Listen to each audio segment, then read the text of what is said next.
right, guys, how's it going? Welcome to the Bags to Riches podcast. I'm Zach Ginn, your host. I quitted my minimum wage bag boy job to pursue the riches of real estate investing at the age of 17 and never looked back. I'm here to educate and inform entrepreneurs, young and old, how to become complete real estate investors by talking to the best and most influential minds of real estate. I'm joined by our guest today, the DM himself, Mark Evans, DM. Mark is the godfather of virtual real estate investing. He is a true serial entrepreneur, real estate investor of 23 and a half years, author, philanthropist, podcast host of the DM Project, real estate educator, and most importantly, a father and a husband. There's obviously more titles he has here, but for time's sake, we're going to keep it short. I'm truly grateful he has taken his time out of his day to speak with us. Thanks for coming on, Mark. Thank you, Zach, for having me, buddy. I'm excited, man. All right, I'm pumped, man. So let's get started. Let's do the cliche thing, get out of the way. How did you get started in real estate? And just give me a quick synopsis of everything. The fastest way to get started is to start working. Okay. You know, like I think if you identify you want to do real estate investing or whatever path you want to take in any business, you got to ask yourself, commit to it, and start executing with implementation. Okay. And what was your story getting started? Yeah, man, I grew up in small town Ohio, 650 people, no cops, no stoplights. Everyone is just hanging out, you know. And I wanted to get rich. Back then, it meant $100,000 a year. And now that's not rich in my mind. But I'm not knocking it. It's just a different world now. But, you know, I barely graduated high school, never went to college. It was never on my agenda. I read a book called Think and Grow Rich at 18 years old, my first book I ever read. And I said, you know, I got to get rich. How do I do it? And if you watch back then, Lifestyles of Rich and Famous, everyone made their money in real estate. Real estate, you always heard that. So I thought that was the natural path. Why not do real estate? I had no cash, no credit. No, I was 18 years old living at my parents. So I was like, I have to figure this out. Kind of like your story, man. You're young and hustling in the game. So, you know, I think at the end of the day, for anybody looking to get started, you just got to kind of roll up your sleeves and do the work and become resourcefulness. You either have resources or you become resourcefulness. It was my only path. I had no other way, man. I had to make it or I had to go to work, and I've never went to work. All right, cool. Yeah. So I've talked to a lot of young guys when they got started in real estate, their first wholesale deal, everything like this. I think I saw something that your first wholesale deal was not from a single family house. It was actually from a storage facility. Yeah, storage facility. Yep. Yeah, because I mean, again, a motivated seller is a motivated seller. I wasn't really focused on necessarily the piece of product. I just knew it was real estate. It didn't matter if it was a single family, an apartment building, a mobile home, a storage facility. It was just that what I was looking for is someone that's motivated. Motivation drives the conversation. And if you can you do a deal like my first deal actually was not the storage facility. Okay. That's my second deal. My first deal actually was with a cop in Columbus, Ohio. Oh, really? About it called $1 deals. Yeah, I wrote a book about that. Like, I messed everything up. I mean, I totally messed it all up. But yeah, the storage facility was the second deal I did, actually. Oh, wow, that's cool. That's cool. And so I know you said you read Napoleon Hill's Think and Grow Rich. And is there any other authors or mentors that had a big impact on you in your teenage years? Dude, I've read not in my teenage years, but I've read over 6,000 books. Wow. So, you know, I've invested millions of dollars in mentors. I will continue to do so, and I will until I die. And I hope my kids do. You know, the biggest opportunity, the biggest ROI is investing in yourself. And that goes on all levels, through your family, through your finances, through your faith, all this stuff, your health. All these things matter. So I have trainers. I'm trying to hire people to help me every day, honestly, man. All right. Yeah. And another big question I have for you is, if anyone follows you on Instagram, they know you're up 4:44 every single morning. Can you explain that process? How did you start doing that? Rich people get up early, man. That's the simple answer. And wealthy people, not just rich people. But, you know, I've been getting up early my whole life. You know, I come from small town Ohio. You got to get up, go to work. My parents had to wake up, get us going. I always would have a competition with my dad. He didn't know I was having a competition. But as soon as I heard him squeaking out of bed, I'd jump up and run to the shower, act like I was up before him. And get in the shower, boom, it's usually like 4:30. Actually, I usually get up earlier than 4:44. I usually post by 4:44. But I'm usually up. This morning I was up a little after 4. I don't need alarm clocks and all that, even though I have one set, just more to get up and get moving. But I'm usually up ready to roll, man. And not only that, I could set it for 4, 4:15, 4:20, 4:30. But 4:44 is a memorable number, right? It's kind of memorable, boom, sticks with you. It becomes subconscious, and it's just, it's a 7-day-a-week thing, man. I can't turn it off for real. Okay. And I know you're really known as the guy that, runs a true business. You're not in the business. You're not going on appointments yourself. You're doing it all virtually. You have a big team.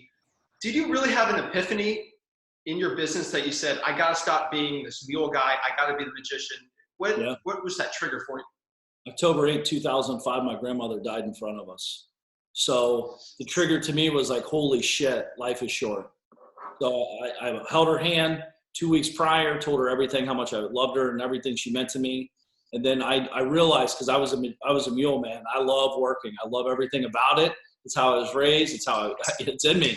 It's in all of us, by the way. Mules are. Some are just lazier than others. But to work 20 hours a day is not a big deal. I'll do it all day, and I actually enjoy it. So I have to be conscious of that on the other side of that fence as well. But that was a moment in my life. I was 27 years old. I had to wake up and say, okay, what do I want? I'm back in my office crying, bawling my eyes out for hours, saying this, okay, I have money, I have the businesses, whatever, but I have a high-paying job. It's not a real business. I do everything. I'm micromanaging every single thing. I bottleneck everything. Things get done because of me. Things don't get done because of me. So, and I only talk about the things that got done. But, and then December 31st, 05, me and my girlfriend, now my wife, Dina, we went to South Beach, Florida for a month, which turned into a 7-year trip around the world.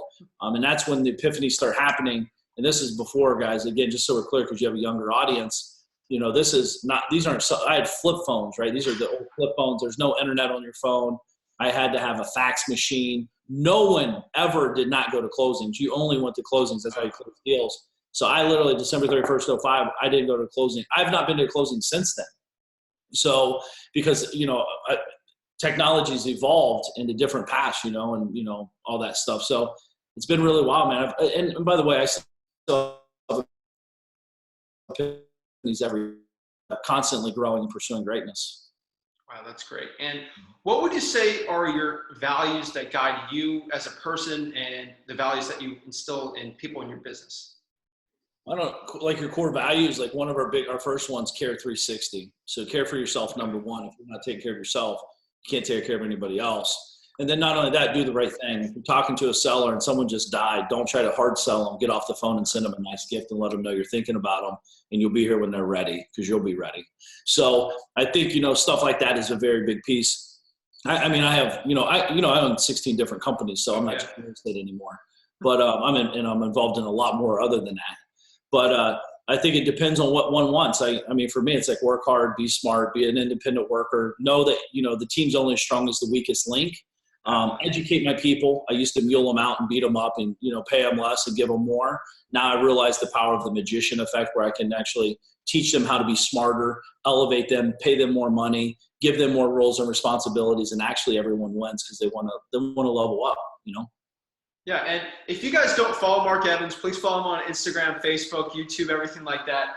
He's been hyping up this book he's been having. If you go on the DM Project, he had a whole episode on the magician versus the mule, and it seems like a very exciting book. I'm not plugging it. I'm not getting any money from this. He's actually giving all his profits to charity on this book too. So check it out. It's coming out next week. I'm not here to plug anyone, but this is definitely going to be a game changer. So check that one out next week. So another question I had for you is, I know a huge mantra, a lot of people that follow you, people in your DM family, everything like that, they love to say data, not drama. Mm-hmm. And, I know you're a big people person. You care about people. You see the potential in employees. I have the same way with VA, stuff like that.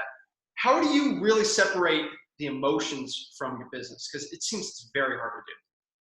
Well, listen, I don't know if you can separate emotions from business, because business is my life, right? Yeah. That's like saying, how do I separate emotions from my wife? It's you can't do it.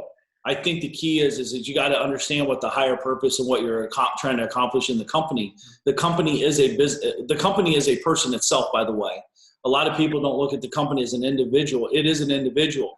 Therefore, if you allow people to steal, lie, cheat, do the wrong thing, lie to, tell you that they made 50 calls when they only made 5 calls, to burn your leads down to the ground when they're not doing it. Like, the company's only as strong as the weakest link. That's that's a mantra we have in our company every day. You're not tattletelling if someone's not doing their job. You're actually helping elevate them. I have a no bullshit policy, man. If you're not doing your work, data, not drama. Let's talk about your numbers. You said you're willing and able and capable of doing it. Did you do it or not? It's either yes or no. Does it suck firing them? Absolutely.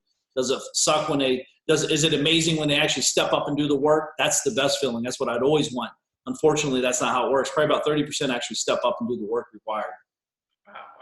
And do you use that philosophy when, I know you're really working hard now, past a year, just working out, bettering your health. Do you use that mantra also when it comes to that? In regards to what? What do you mean? Just like data not dropping? Fitness, everything in your life. Dude, listen, this is my wife's and I's biggest fight because women are very emotional, right? I'm like, listen, if I'm wrong, I want to know about it. Let's look at the data and back it by data. Drama and emotions, man, are liars. They lie about everything. So the scoreboard doesn't lie. It is what it is. Okay, I didn't play as hard as I could have, or I played really hard. Admit it, connect with it, figure out what you did right, figure out what you did wrong, figure out how to get better, and let's go do it. I'm not trying to be right or wrong, man. I'm just trying to get more wealthy and try to help more people. That's all I'm trying to do. Yeah, wow. So I know a lot of young guys like me starting. I know a lot of teenage real estate investors. They might not know you too well. They might know some of the younger crowd that are doing the virtual, but they need to know you're the godfather of virtual investing. You've been doing this since 2005. You have a pretty cool story about that. So I just wanted to see how I actually. I've been doing real estate since '96, but yeah, virtual. Yeah. Since 05, yeah. Because there's people touting virtual investing. They've been doing this for 5 years, and I just think it's hilarious when he got you there. So how I actually got started knowing you was I actually started real estate investing at the age of 17. I posted my second check, like 25 grand. I think I tagged every real estate investor I could find, and this dude named Mark commented like, great job, or something like that. And I thought it was interesting. So I looked you up, and I saw your Instagram. I saw DM everywhere. And then I go look, and then I go see someone's YouTube video about real estate. I see DM. I'm seeing DM everywhere. And I'm like, this dude loves direct mail. I don't know what's going on with it. He must be Mr. Direct Mail. And I just thought it was so funny. And I saw your Instagram get DM in your garage, the letters. I was like, this is crazy. And, I start talking to people. They're like, this dude's legit. And DM means deal maker. So if you guys don't know, DM is deal maker. So, but am I personally true? I did hear you're a big direct mail guy when it comes to your wholesaling operations. Dude, I'm a big direct mail guy with any kind of business you're involved in. Direct mail works. Actually, it works better now because most people don't think it works. So that's why it works better. Go to your mailbox and see how much mail's in it compared to what there used to be. It's a different animal, man. You just got to understand your numbers. It all comes down to data, right? So, definitely. By the way, DM means dream maker to my mother and people close to me mostly. So, because at the end of the day, man, I just want to live the dream and just try to push it. But it takes deals to do that. And you better be a deal maker if you want what you want. And it's not just deal maker in business, deal maker to yourself, deal maker in life, deal maker full circle, right? So you got to make deals. We're playing this game in our head all the time. But man, direct mail is absolutely amazing if you do it right, for sure. It's scary at first, but once you get some data to back it, it really is powerful. Oh, I mean, definitely. I mean, that's our number one source of deals right now. And also, if you look at them too, Mark Evans, you might see a DN also. That's digital nomad. Am I correct? Mm-hmm. And yeah, so if you see that too, you might get confused, but that's great. So do you know if you in your business, do you guys mess with PPC, Facebook, cold calling, any of that? All of the above. Oh, really? Okay. And you still find your top success from direct mail? No, I mean, listen, dude, this is a moving target. I know the answer. No, and no one here listening to the show should take what I say as this is the exact only way. Mm-hmm. They all work. If you're young and you understand social media at a different level than I do or my team does, you got to remember I have a bigger team, so I need more lead volume. So I'm going to every pot. Like I have to understand all metrics in multiple platforms. If you're small and agile and, one person show, pick one and stick with it and become an expert at it. That's what I did, for 9 years. No one even heard about me. I was too busy doing the work to get the results, to be able to be in the situation where I'm at today. Wow. And you've been doing this for a while too. So I've never personally had this experience. I know my dad, Rick, has. But how did the 2007 real estate crash affect your business on the wholesaling side? Didn't. I loved it, man. You got to remember, man, we actually made more money. I got wealthier in the downturn. I'm praying every night that it goes down again because people are weak. The truth is people get scared. They let their emotions drive their actions. And when the market started shifting, instead of them being smart, realizing, well, real estate eventually has to balance out and move up. It's not like a stock market where stock can go to zero. Real estate can never really go to zero in our world for sure. And if it does, everyone dies. That's kind of an apocalypse. We're all dead. So at the end of the day, I realized there was a bottom to it. But again, I don't invest for speculation and possibilities. I invest for cash flow. If I put 100 grand in today and I get $1,000 a month and I can net out 8, I'm going to make 9,600 a year. It's 9.6% on my money. If it doesn't matter if the house is worth $2 million or $20,000, I'm on my cash on cash return on my money. I make 9.6. And if I'm okay with that, it's pretty hard to lose money. But again, I'm playing a different game, man. A lot of people are playing games just trying to make money, and they're speculating, i.e. gambling. I don't gamble, man. I work too hard. It's true. It's true. So you would say, let's say, God forbid, or you know, if you want, a crash happened, you know, you're 18, 19 years old. Do you say stick with it, keep wholesaling?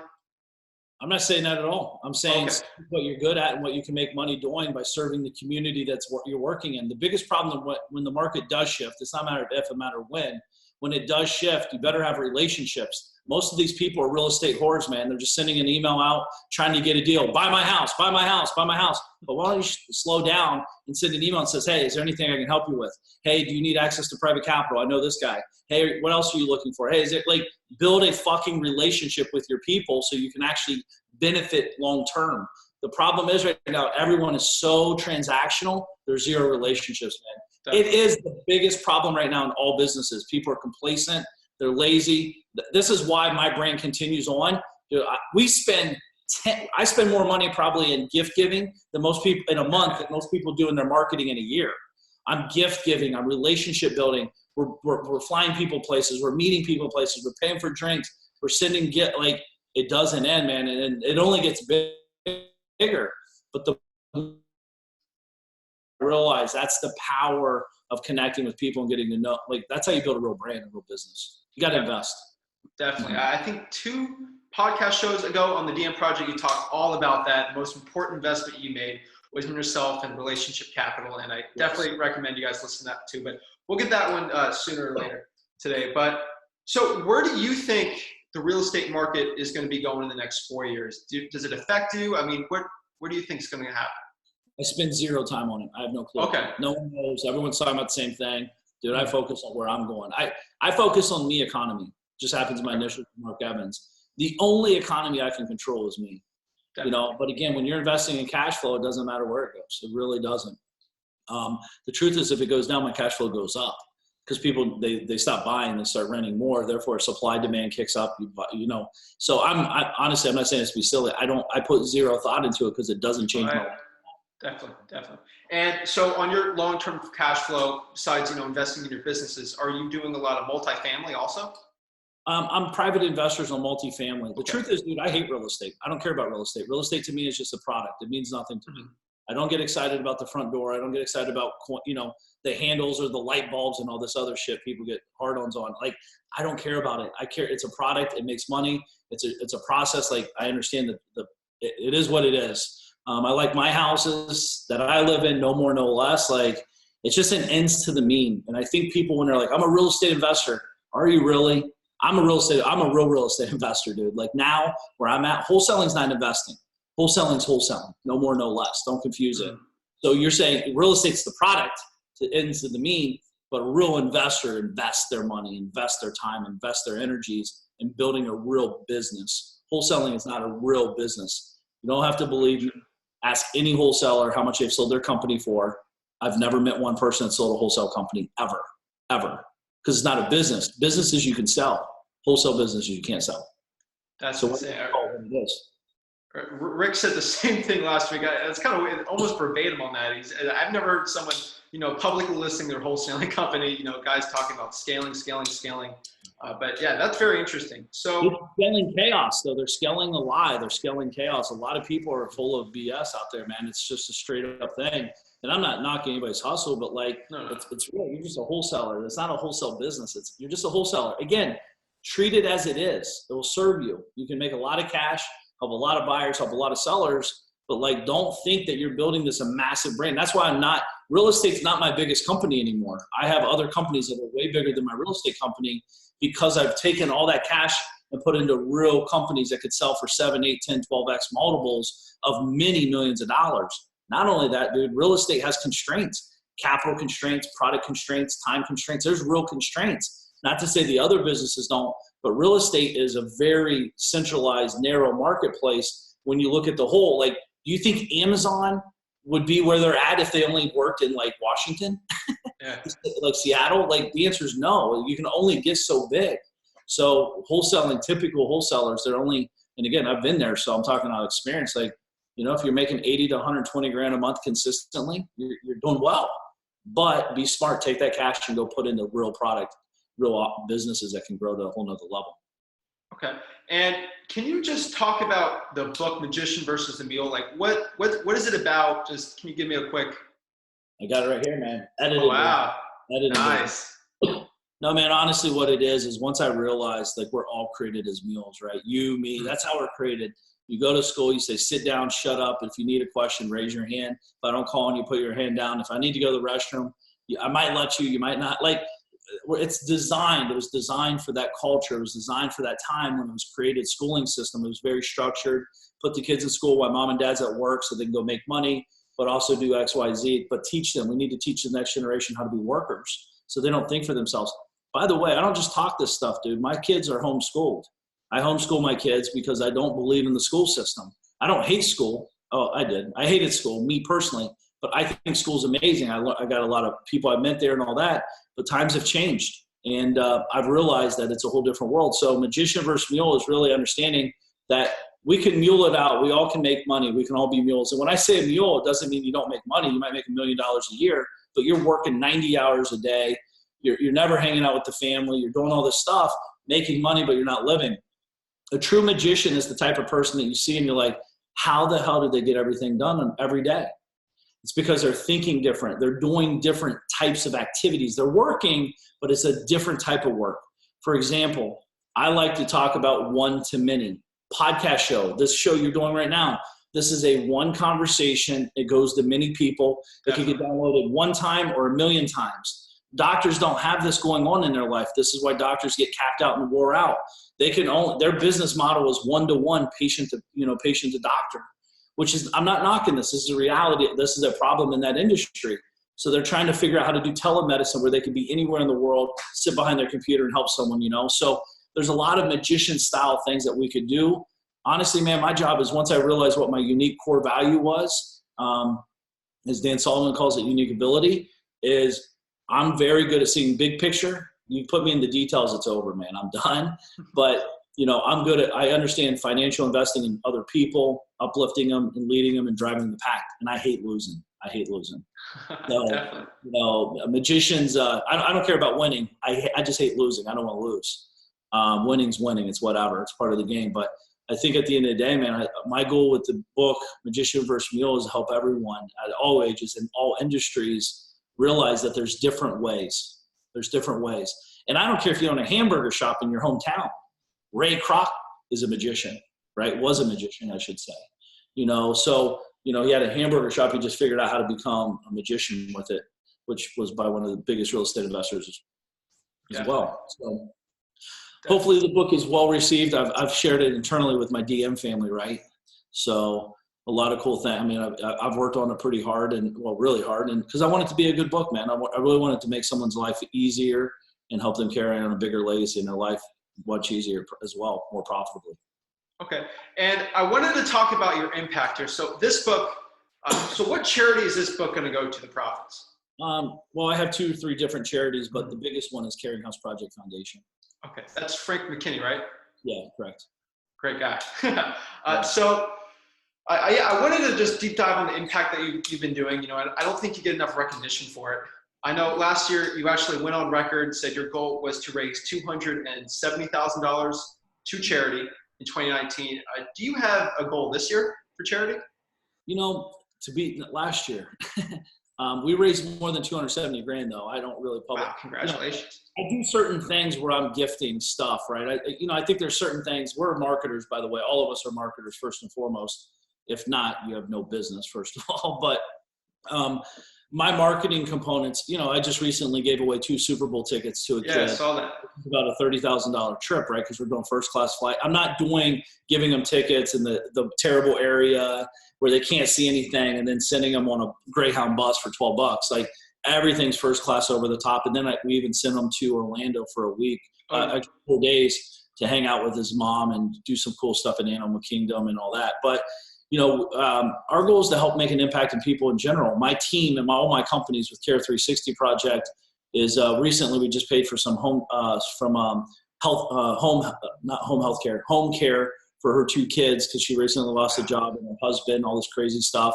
So we stepped in and invested thousands of dollars to make her life a little easier, to get her back on her feet and show her that people care out there in this world. I've never met her. I don't even know her name, nor will I ever meet her probably. But all I know is that my team and our team that we've put together, like we're all in that same purpose. So, as you know, man, my saying is you can't outgive the world. So at my birthday party, which I hope you're there, June 18th and 19th, I usually do an event in Columbus, Ohio for Real Estate World, is, we'll give away probably 250, 300 grand at that event alone. Okay. And I saw that you raised last year $100,000 in 30 minutes. 151,000. Oh, sorry, my bad. Wow. That's awesome. Yeah, wow.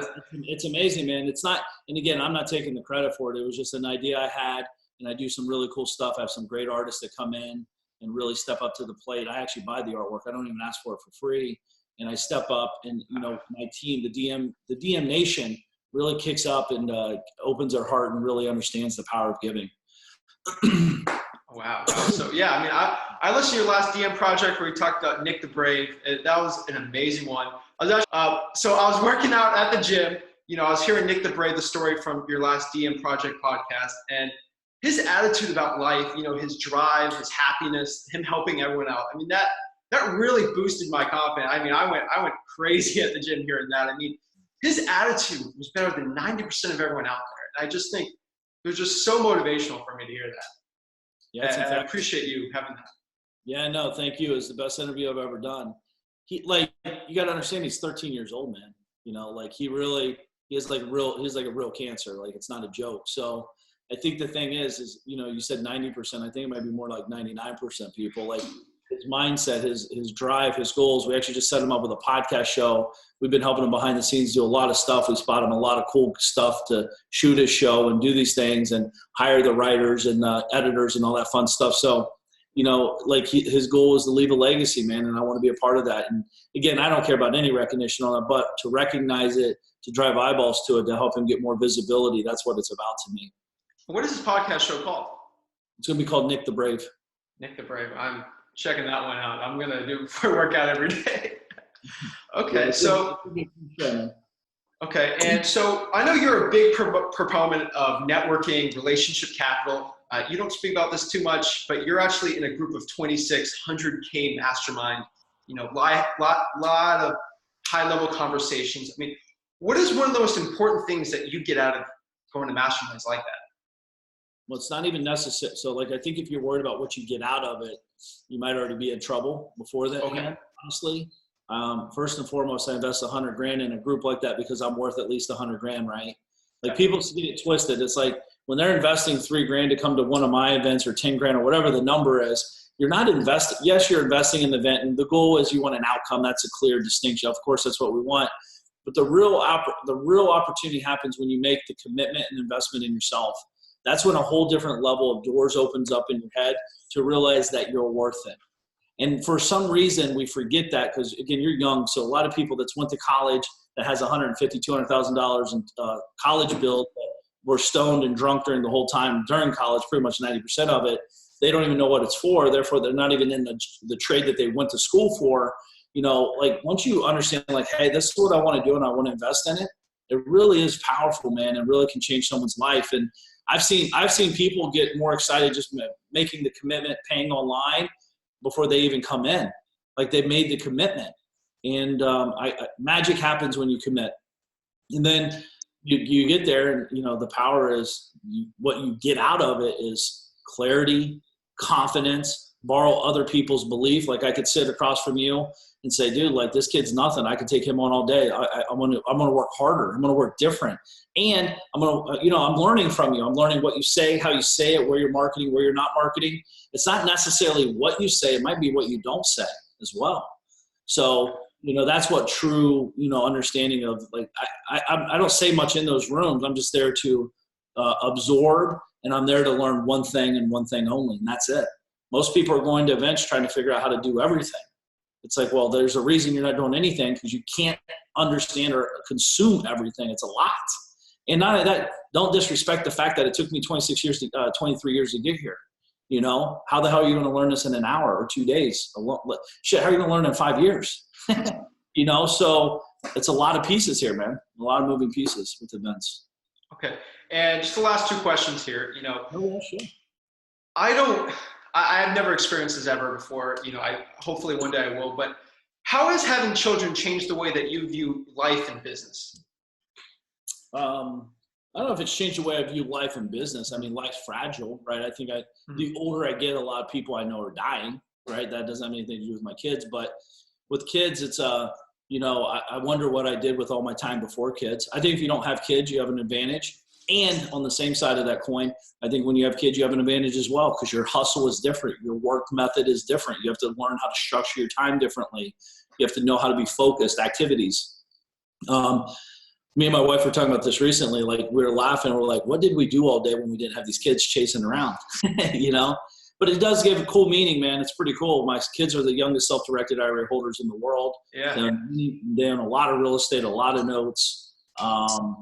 You know, so I want to set them up for success. It's not necessarily just financial success, but, you know, I teach them about the deals we're doing with their IRAs. My son's 4, my other daughter's 9 months old, but so she doesn't really understand it, but I'm talking to them about that stuff all the time, man.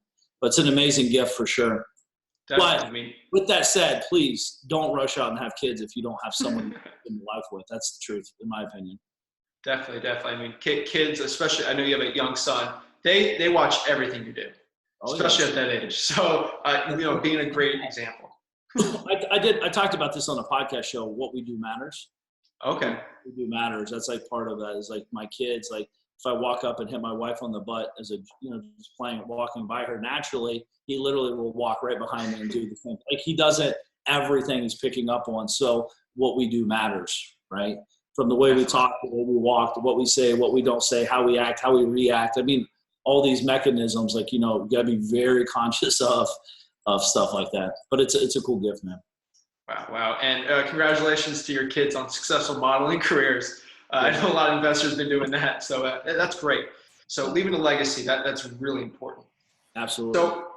So my last question, I ask all of my guests here, since we have a younger audience, we also have some older ones. Everyone wants to hear from the DM. If you were, I know this is not 1996, this is 2020. So if you were back 18 years old in the sticks of Ohio, got no money, what would you do? I would connect with people, man. Okay. I'd commit and connect. So right now I'm going through a whole thing. I'm actually talking to my DM family about it, but I'm writing letters to myself when I was 18, 19, 20, 21.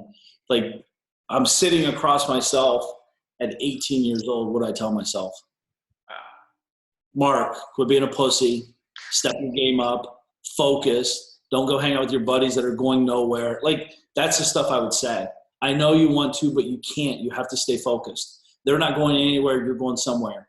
You've been chosen. You got to do something with it. Don't waste it. Don't be stupid. Like, that's the kind of stuff that, by the way, that's the way I talk to myself. So, I'll be releasing those letters actually to the world soon, but I've been writing these cool letters to myself, just kind of like envisioning what I would tell myself. I mean, how old are you? You're like 20, right? I'm 20, yeah. What would you tell your 18-year-old self? I would tell my 18-year-old self, I was a mule. I'm going to be honest. I went out, I put 200 bandit signs out when I was in high school. You know, I got kicked out of class probably every week answering bandit sign calls. And, you know, I got in trouble for that. And, you know, I was just being a mule, man. I went to college, cold called probably 4 hours a day. I figured out to come back home. And I came back home, did the school. You know, I graduated like 2 semesters ago, got my bachelor's. But, you know, it's all about wholesaling. So that really lit a fire in me. But definitely, you know, just getting a VA, like doing everything yourself, it's impossible. But a VA costs money. What would you tell yourself when you're telling? Because that's a conversation you have to overcome, right? Mm-hmm.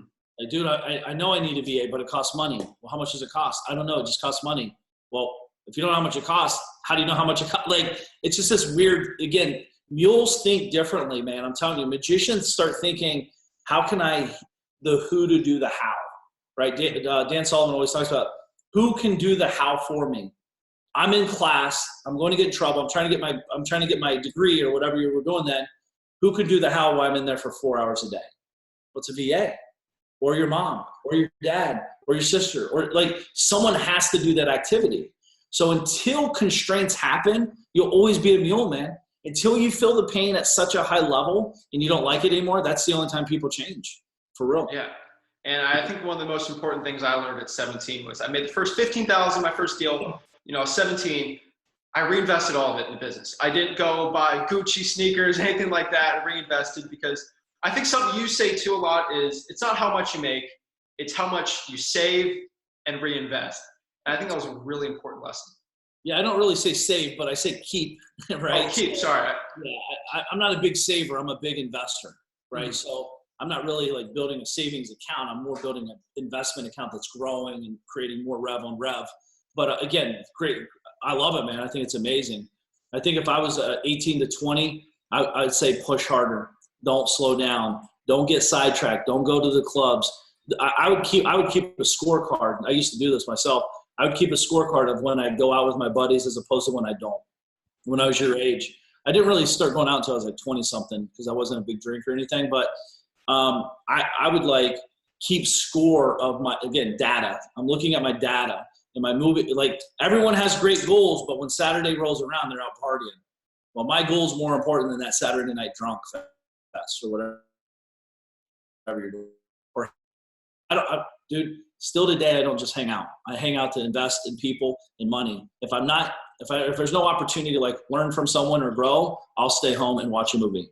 It's better off for me. Time is of the essence. I'd rather have my kids hanging out in the bed with me than to be out partying Saturday night for real.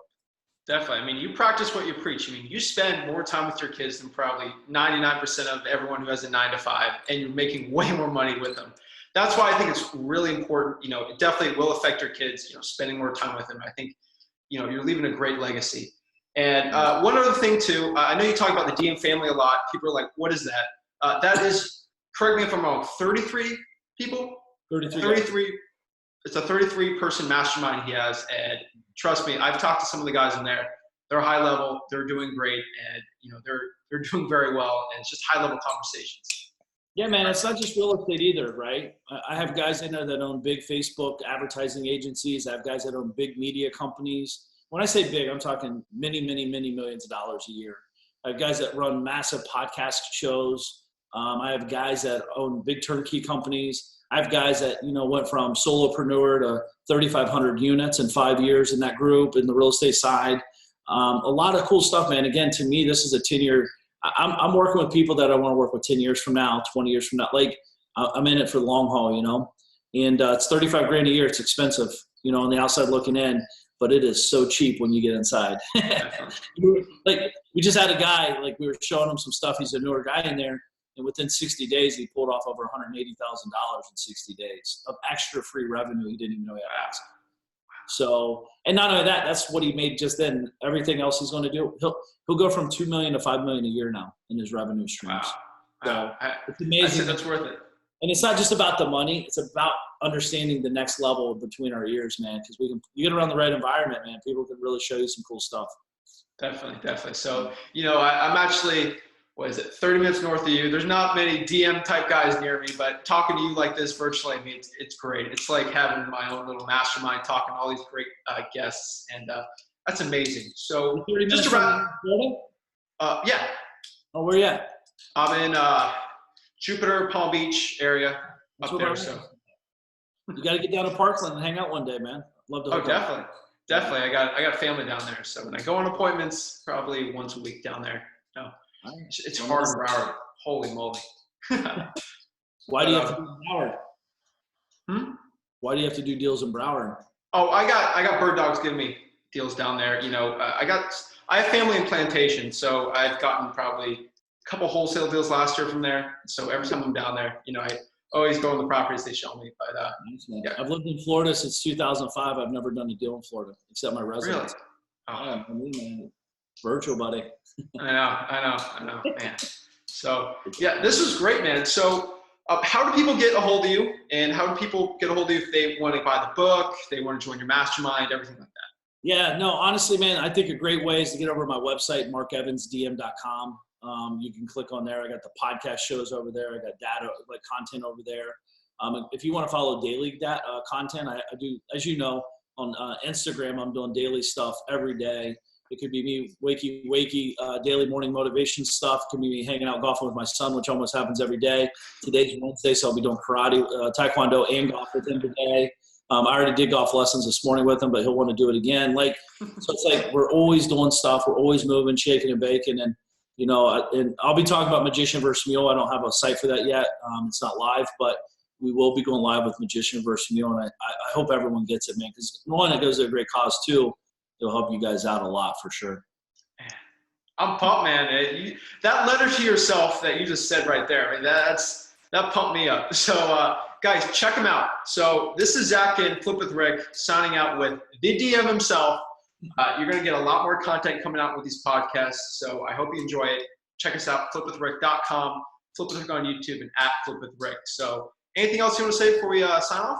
Yeah, man. Just thank you very much for having me here. And guys, my honor, man. Whatever you got going on, just stay focused and look at real estate as a business, not a job. Treat it right. Treat it what it is, no more, no less, and enjoy the fruits of your labors, because it is a fun process, but it also can be very tiring. Just know that this is a process. Don't get anxious. Like you might see him and I crushing it. Don't think you have to be there today. Know that you got to put in the work, stay focused, and do it. And it's all between your ears. You just got to stay focused and invest in yourself. That's all I can say, man. Appreciate you having me. Oh, no, my pleasure, man. So see you guys next month on the next episode of Bags to Riches.